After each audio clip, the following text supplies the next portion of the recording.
Canal समूरा पंजाब तोसा वफाक तोसा केनाल समूरा केनाल समूरा पंजाबी ढालो। सिंधु दरिया में 6 कैनाल कढण वारे मंसूबे खिलाफ टीवी, स्टेज, रेडियो आर्टिस्ट तरफा एहतजाजी मुज़ाहिरो कयो वियो। कराची प्रेस क्लब अॻियां नामवर अदाकार आलिया चन्ना, रसूल बख्श दायरी, नसरीन नाज़, मुनीर मेहर, ज़ारा चांडियो, नजमा काविश ऐं ॿियनि एहतजाज कंदे कैनालनि खिलाफ सख़्त नारेबाज़ी कई। अदाकारा नसरीन नाज़, आलिया चन्ना, आसमा अली, अकरम शेख कोशिश डिजिटल सां ॻाल्हाईंदे चयो त खुदा कयो ही टाइम आज़माइश जो तव्हांजी तंहिंजे करे इंसान थियो ऐं पंहिंजो फ़ैसिलो वापसि वठो त सुठी ॻाल्हि अथव। या त पोइ तव्हांखे ख़बर आहे तमामु मस्तु थी वेंदी, छॾींदासीं कोन ऐं थींदो बि कोन, छो जो अलाह मथां वेठो आहे। तव्हांजो जेको इहो आहे फ़ैसिलो इहो त कॾहिं पूरो थींदो ई कोन न, थींदो ई कोन।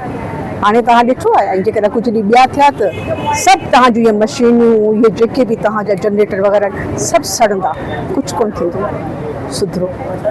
जीअं हिते असां सभई आर्टिस्ट गॾु थिया आहियूं पंहिंजी सिंध अमण जे लाइ, असां हिकिड़ो एहतजाज कयो आहे। कुझु अदाकार असांजा, कुझु भाइर, सभु जेके आहिनि सो ओॾे ॿॿर विया आहिनि, उते जेको आहे रस्ता रोक कई अथऊं। ऐं कुझु जेके असां हिते हुयासीं कराचीअ में, त असां सभिनी जे मथां इहो फ़र्ज़ बि हो ऐं कर्ज़ बि हुयो त सिंध अमण जे लाइ जेको आहे सो असां ॿाहिरि निकिरूं।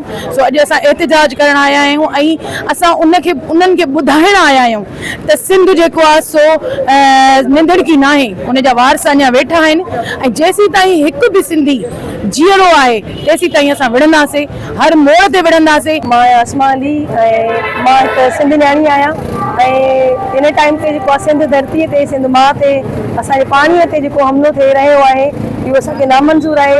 6 कैनाल जेके कढण जो मनसूबो आहे, असां वफ़ाक़ जे इन टाइम ख़िलाफ़ आहियूं ऐं असां नथा चाहियूं त असांजो पाणी जेको आहे उहो पंजाब में वञे, छाकाणि त ऑलरेडी जेतिरा बि गवर्नमेंट ईंदा आहिनि ऐं उहे सभु जेके आहिनि सिर्फ़ु पंजाब खे ई ॾिसंदा आहिनि ऐं पंजाब खे इस्टेब्लिश कंदा आहिनि। छा सिंध उन्हनि खे नज़र नथो अचे? मुंहिंजो नालो मोहम्मद अकरम शेख आहे, मां जो तालुक़ु मीडिया सां आहे।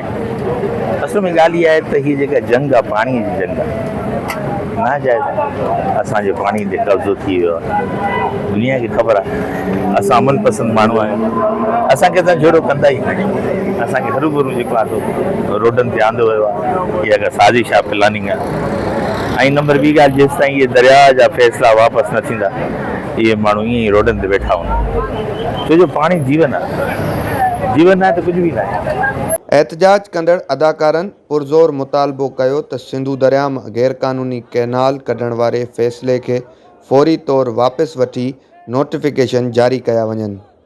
मसरूर खोड़ो, कोशिश डिजिटल, कराची।